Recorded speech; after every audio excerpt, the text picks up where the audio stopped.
밤마다 눈먼 상전을 매질하는 악독한 몸종 초희. 하지만 매서운 회초리 소리 뒤엔 누구에게도 말하지 못한 소름 돋는 비밀이 숨겨져 있습니다. 과연 진실은 무엇일까요? 차디찬 달빛이 내려앉은 어느 이름 모를 고을의 귀퉁이, 세월의 풍파를 정면으로 얻어맞은 듯 낡고 허름한 가옥 한 채가 정막 속에 잠겨 있습니다. 사방은 죽은 듯 고요하지만 유독 안채의 창호지 너머에서는 등불 하나가 파르르 떨리며 기괴한 그림자를 만들어내고 있지요. 그곳에서 들려오는 것은 살을 애는 듯한 겨울바람 소리뿐만이 아닙니다. 정적을 깨고 터져 나오는 날카로운 회초리 소리, 그리고 그 뒤를 잇는 노인의 억눌린 신음. 찰싹, 찰싹, 무자비하게 허공을 가르는 그 소리에 마당의 굽은 소나무조차 몸을 떨며 그림자를 길게 늘어뜨립니다. 마을 사람들은 이 집을 지날 때면 고개를 돌리며 침을 뱉곤 했습니다. 쯧쯧, 저 몹쓸 년. 앞 못 보는 상전을 저토록 구박하다니 천벌을 받을 게야. 사람들의 손가락질 속에서도 여인은 아랑곳하지 않고 매일 밤 매질을 이어갑니다. 이 음산하고도 미스터리한 광경은 오늘 우리가 마주할 이야기의 시작이자 그 누구에게도 말하지 못한 소름 돋는 비밀의 첫 페이지입니다. 그 무렵 고을 어귀를 지나던 한 탁발 노승이 걸음을 멈추고 그 집을 물끄러미 바라봅니다. 낡은 지팡이에 몸을 기댄 채 노승은 무언가 꿰뚫어 보는 듯한 깊은 눈빛으로 읊조립니다. 허허, 참으로 기이한 인연이로다. 세상 사람들은 눈에 보이는 것이 전부인 줄 알고 손가락질하지만 정작 진실은 그 너머에 숨어 있는 법이지. 노승은 지팡이로 바닥을 툭툭 치며 말을 잇습니다. 눈에 보이는 잔혹한 매질이 누군가를 살리는 생명줄일 수도 있고, 눈에 보이는 부드러운 비단이 누군가를 죽이는 올가미일 수도 있는 것이 인간사의 이치라네. 이 노승의 혼잣말은 이 작품이 관객에게 전하고자 하는 핵심 메시지입니다. 우리가 믿고 있는 선과 악, 그리고 눈에 보이는 현상 뒤에는 때로 상상조차 할 수 없는 숭고한 희생과 사랑이 숨겨져 있다는 것을요. 이 집의 주인은 과거 조정에서 높은 벼슬을 지냈으나 영모의 누명을 쓰고 가문이 몰락해버린 김대감입니다. 그는 두 눈을 잃고 은둔하며 살아가고 있지요. 그리고 그의 곁에는 유일한 몸종인 초희가 있습니다. 초희는 마을에서 독한 년으로 통합니다. 상전인 김대감을 모시는 척하면서도 식사 한 끼를 제대로 챙겨주지 않고 밤마다 그를 방에 가둬둔 채 매질을 일삼는다는 소문 때문이었죠. 김대감은 초희의 구박에 대거리 한 번 하지 못한 채 무력하게 앉아만 있습니다. 그러나 초희의 일상을 자세히 들여다보면 기묘한 점이 한두 가지가 아닙니다. 그녀는 남들이 잠든 새벽이면 산을 타며 귀한 약초를 캐오고 방 안 가득 매캐한 약 냄새를 풍기며 무언가를 정성껏 다립니다. 겉으로는 서슬퍼런 악녀처럼 굴지만 그녀의 손은 늘 약초를 다듬느라 갈라지고 진물이 나 있습니다. 평온하다면 평온했던 이 위태로운 균형을 깨뜨린 것은 탐욕스러운 먼 친척 박진사의 등장이었습니다. 그는 과거 김대감의 가문을 몰락시키는데 앞장섰던 배후 세력과 결탁한 인물이었죠. 김대감에게 아직 숨겨진 비자금이 있다는 소문을 들은 박진사는 관군을 앞세워 고을에 들이닥칩니다. 김대감이 살아있다는 소문을 들었다. 상전을 학대하는 몸종이 있다 하니 내 친히 확인하여 불충한 년을 처단하고 상전을 구출하리라. 박진사의 명분은 그럴싸했습니다. 하지만 그의 목적은 김대감을 보호하는 것이 아니라 그를 압박해 남은 재산의 행방을 알아내고 영원히 입을 막아버리는 것이었죠. 박 진사가 고을에 왔다는 소식을 들은 초희의 가슴은 철렁 내려앉습니다. 사실대로 박 진사에게 도움을 청하고 몸종의 고된 삶을 끝낼 것인가? 아니면 박 진사의 음흉한 속내를 경계하며 끝까지 김 대감을 숨길 것인가? 초희는 알고 있습니다. 박 진사에게 김 대감을 넘기는 순간 대감은 재산을 뺏기고 비참하게 살해당할 것이라는 사실을요.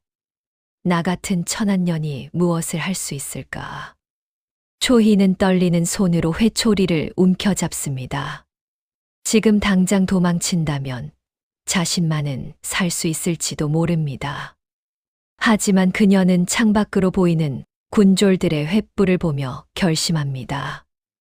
오직 자신만이 김 대감을 지킬 수 있다는 사실을 말입니다. 초희는 도망치는 대신 정면 돌파를 선택합니다.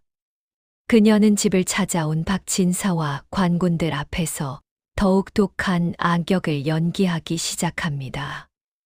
이 늙은이가 입을 열 때까지 내가 직접 다스릴 것이니 누구도 간섭하지 마시오. 만약 김 대감을 데려가려 한다면 나는 그 자리에서 대감과 함께 목숨을 끊어버릴 것이오. 초희의 서슬퍼런 기세에 박진사는 당황합니다. 그는 초희를 이용해 대감의 비밀을 알아내는 것이 더 빠르겠다고 판단하고 당분간 그녀의 학대를 방치하기로 합니다. 초희는 스스로를 세상에서 가장 천한 악녀로 몰아세우며 김 대감을 보호하기 위한 거대한 연극의 막을 올립니다. 여기서 우리는 감춰진 과거의 진실과 마주하게 됩니다. 사실 초희는 김 대감의 친딸이 아니었습니다. 과거 김 대감의 가문이 영모로 몰려 불길에 휩싸였던 날, 당시 김 대감의 충직한 종이었던 꼽추 하인이 어린 아기씨 현재 초희를 등에 업고 사선을 넘었습니다. 김 대감은 하인의 딸인 초희와 자신의 종들이 도망칠 시간을 벌기 위해 관군의 칼날 앞에 스스로 섰고 그 과정에서 시력을 잃었습니다. 초희는 자신의 아버지가 목숨을 바쳐 지켰던 주인이자 자신을 위해 눈까지 멀어버린 김 대감에 대한 지독한 보은의 마음으로 몸종의 신분으로 위장해 그의 곁을 지키고 있었던 것입니다. 이제 초희의 처절한 이중생활이 본격적으로 그려집니다. 낮에는 박진사의 첩자들이 지켜보는 앞에서 김 대감에게 모진 말을 퍼붓고 회초리를 휘두릅니다. 하지만 그 매질은 사실 대감의 마비된 기혈을 자극해 도끼를 빼내고 시력을 회복시키기 위한 특수한 의술이었습니다. 그리고 밤이 깊어지면 초희는 소리 없이 오열하며 대감의 발을 씻겨드립니다. 매질로 붉게 달아오른 대감의 발에 약을 바르고 자신의 치맛자락으로 물기를 닦아내며 그녀는 소리 죽여옵니다. 대감마님, 소인을 죽여주십시오. 이 못난 년의 매질을 어찌 견디고 계십니까? 그녀의 눈물은 대감의 발등 위로 뚝뚝 떨어집니다. 초희의 정성어린 치료가 빛을 발하기 시작합니다. 어느 날 밤 초희가 평소처럼 발을 씻겨드리고 있을 때 김 대감이 떨리는 손으로 초희의 머리카락을 어루만집니다. 애야, 내 눈물 소리가 내 가슴을 적시는구나. 이제 그만 울어라. 대감의 목소리는 한없이 인자했습니다. 그리고 기적처럼 대감의 눈동자가 희미하게 빛에 반응하기 시작합니다. 초희는 벅차오르는 기쁨을 억누르며 대감의 시력이 돌아오고 있음을 확신합니다. 하지만 기쁨도 잠시 밖에서 박진사의 수아들이 은밀하게 집 주변을 에워싸는 소리가 들려옵니다. 박진사는 초희의 행동을 의심하기 시작했습니다. 매질을 한다면서 왜 약초 냄새가 끊이지 않는 것이냐? 박진사는 군졸들을 시켜 집안을 샅샅이 뒤지게 합니다. 결국 초희가 숨겨두었던 치료, 도구와 귀한 약초들이 발견됩니다. 박 진사는 초희를 역적의 잔당과 내통하여 김 대감을 독살하려 했다는 누명을 씌웁니다. 그는 초희를 모질게 고문하며 대감의 비밀 장부와 재산의 행방을 대라고 압박합니다. 안팎의 갈등이 조여오며 초희는 절체절명의 위기에 빠집니다. 박 진사는 증거를 인멸하기 위해 다시 한번 김 대감의 집에 불을 지릅니다. 반항하는 계집은 죽이고 대감은 불길 속에 사고사로 위장하라. 초희는 마당에 포박된 채 아버지가 자신을 살리기 위해 목숨을 걸었던 그날처럼 불길에 휩싸이는 집을 바라봅니다. 김 대감은 불타는 방 안에서 빠져나오지 못하고 비명을 지릅니다. 초희는 자신의 무력함에 절규하며 정신을 잃어갑니다. 모든 노력이 수포로 돌아가고 지키고자 했던 모든 것이 잿더미가 되어가는 순간입니다. 차가운 빗줄기가 쏟아지며 불길을 잠재우지만 이미 집은 폐허가 되었습니다. 진흙탕에 처박힌 초희는 텅 빈 눈으로 하늘을 올려다봅니다. 아버지, 제가 대감마님을 지켜내지 못했습니다. 저 같은 천한녀는 살 가치도 없습니다. 그녀는 바닥까지 떨어진 절망 속에서 자신을 돌아봅니다. 평생을 매질하는 악녀로 불리며 버텨왔던 그 시간들이 모두 허망하게 느껴집니다. 그녀의 영혼은 칠흑 같은 어둠 속에 갇혀 바닥을 찍습니다. 그때였습니다. 무너진 석가래 사이에서 한 남자가 기적처럼 걸어 나옵니다. 바로 김 대감이었습니다. 초희의 매질 치료 덕분에 기력을 회복하고 시력을 되찾은 김 대감은 불길 속에서 살아남았습니다. 그는 더 이상 나약한 노인이 아니었습니다. 대감은 품속에서 숨겨두었던 선대왕의 밀지를 꺼내 듭니다. 하늘이 무심치 않아 진실을 밝힐 기회를 주셨구나. 초희는 살아있는 대감을 보며 다시 일어섭니다. 깨달음을 얻은 그녀의 눈에는 새로운 결의가 타오릅니다. 이제 해결을 향한 최후의 반격이 시작됩니다. 암행어사가 출두하고 박진사의 모든 악행이 낱낱이 밝혀집니다. 김 대감은 마을 사람들 앞에서 초희의 손을 꼭 잡습니다.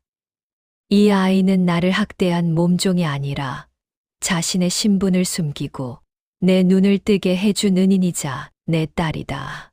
마을 사람들은 초희의 숭고한 보은에 고개를 숙입니다. 초희는 비로소 상전을 때리는 악비라는 오명을 벗고 가문을 살린 영웅으로 인정받습니다. 박진사와 그 수하들은 처단되고 모든 갈등은 정의롭게 정리됩니다. 세월이 흘러 다시 봄이 찾아왔습니다.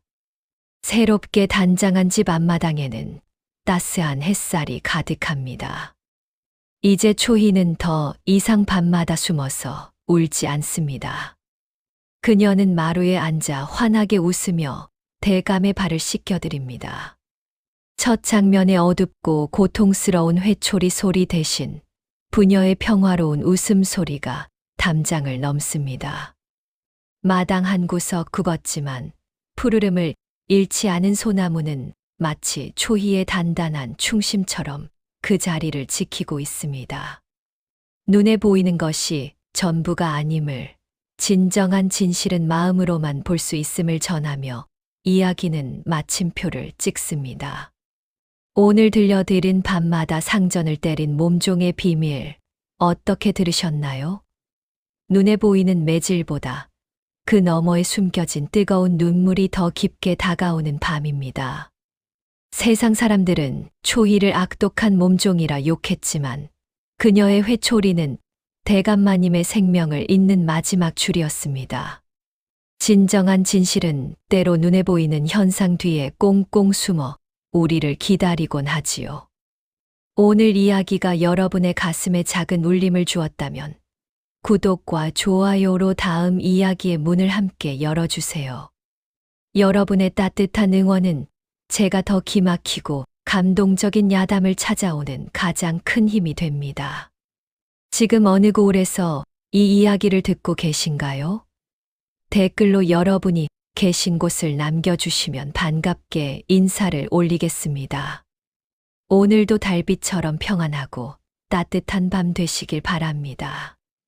감사합니다.